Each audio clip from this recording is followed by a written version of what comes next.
Hello friends, good morning. আশা করি তোমরা সকালে ভালো আছো আর আমি অনেকটাই ভালো আছি। তো সকাল সকাল উঠে পড়লাম, উঠেই ফ্রেশ হয়ে নেওয়ার পর তারপর এখানে একটু নুডলস খেয়ে নিলাম। নুডলস খাওয়ার পর স্নান করে রেডি হচ্ছিলাম।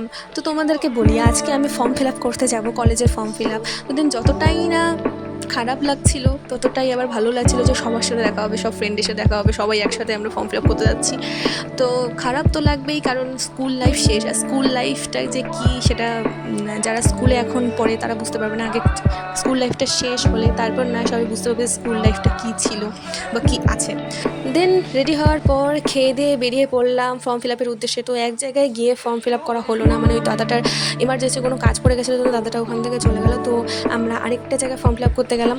তো এই দেখো আমার ফ্রেন্ড, ভাবছিলাম সবার সাথে দেখা হবে কিন্তু সবাই আসেনি। কারবারের এতটাই প্রবলেম ছিল জন্য অনেকে আসেনি, আর অনেকে বলছিল যে তোরা আগে করে না তারপর আমরা আসবো। তারপর এখানে দুপুরবেলা একটু আইসক্রিম খেয়ে নিলাম আমরা সবাই। তারপর দেখো দাদাটা কখন ধরে চেষ্টা করছে আমাদের ফর্মটা ফিল আপ করে দেওয়ার জন্য, তা হচ্ছিল না। তারপর সেদিন আর কিছুতেই হচ্ছিল না জন্য আমরা সবাই সবার মতো বাড়ি চলে এসেছিলাম। তো বাড়ি আসার পথে দেখো আবার সেই রেলগেট পড়ছে, মানে সেই 4টা থেকে বেরিয়ে আবার মানে আধ ঘন্টা সেখানে রেল লাইনে দাঁড়ালো 4:30 পর্যন্ত।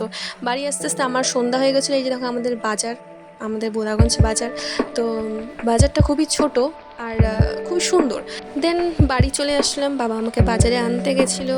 তারপর আস্তে আস্তে সন্ধ্যাই হয়ে গেছিলো, সন্ধ্যা মানে অনেকটাই সন্ধ্যা হয়ে গেছে। আজকের ব্লগটা এখান থেকে, আশা করি তোমাদের ভালো লাগবে। তো টাটা, বাই বাই।